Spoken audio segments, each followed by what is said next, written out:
rồi tắt cái men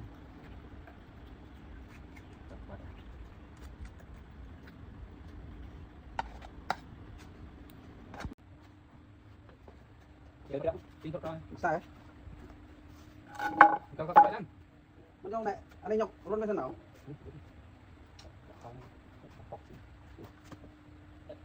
Đây ơi, đó đây nè. Đấy lo nữa à? Đấy lo rồi, đây. Không kê là ấp bạn. Cái gì? Một cái một mơ đi. Được trâu mà. Quả cáo thì sao?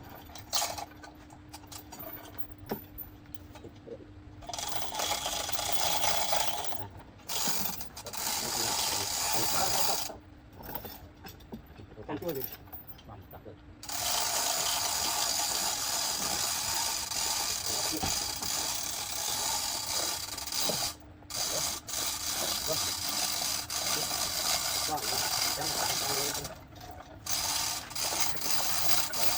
Cô lên.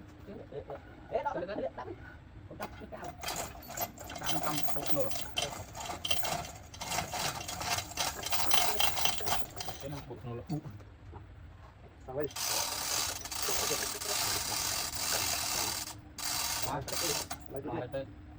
Lấy pe ấy, thằng lấy cái kia. Cầm bát đấy.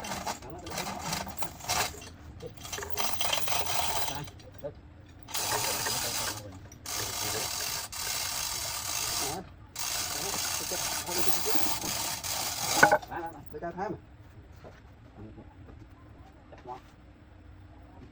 Lấy thái mà. Có đặt món mà đã không? Không à? Khoản, không mong ngoài rồi. Cấp đây này luôn.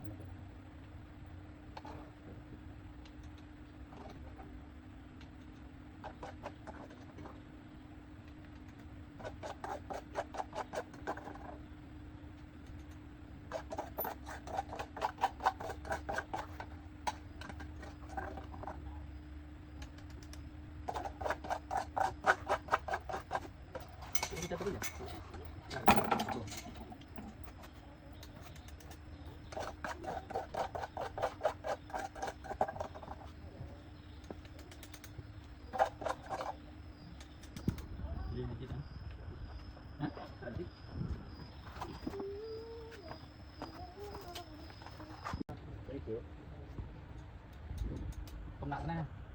Đó, nên ta cắt mò trên gì nữa.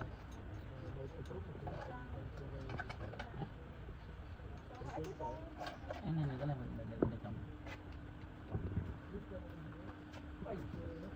Cam đi ra này.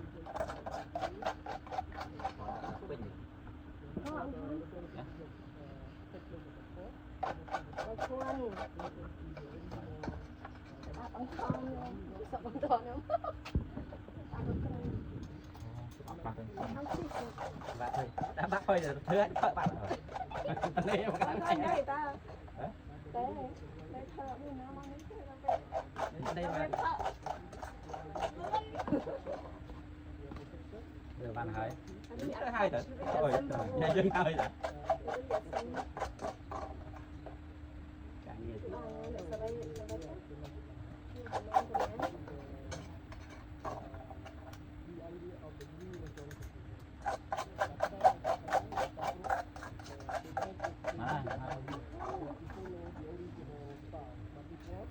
Từ từ lấy vô.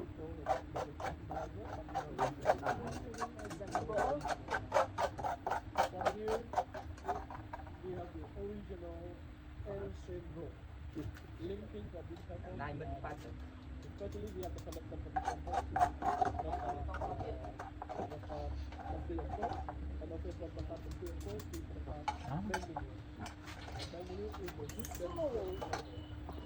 เป็นเตรียมชอบเป็นแล้วเอ้ยทำน้องข้ามาละ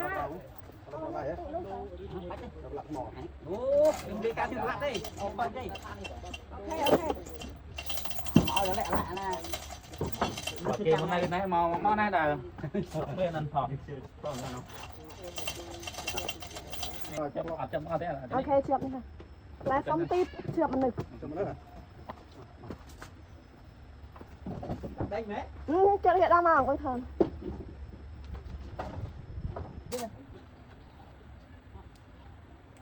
ăn lâu đấy Đâu phải. Học lên mà. Lên. Lên lên lên.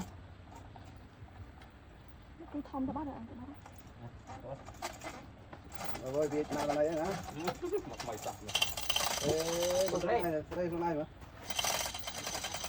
vô con này vậy này Hati hati hati hati. đây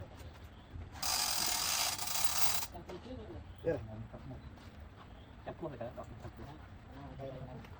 lớn rồi lên Nè, đọc tập này. Hoàng mới nào thì. Đó, cho cái mình sẽ lấy hai เชื bao อก con หนึ่งบัง Đi bố camera lấy cá. น้ำตุ๊กกามาด้านโน้นได้จ้ะ Coi cái đây là bởi cái đây này. anh ấy ra dùng tụi bảo này lên đây ra đấy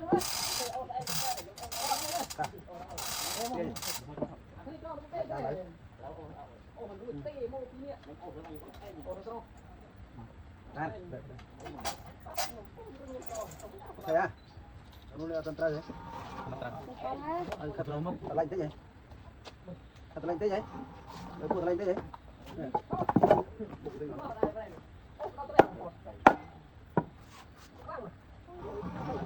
đây bỏ hết Rồi, chung mà mới sang. Chăm cuốn ra lấy đó rồi. Một bàn tay.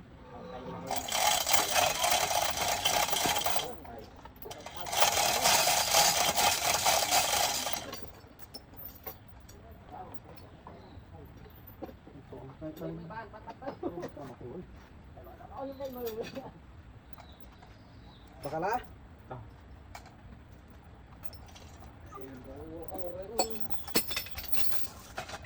Ok, lá.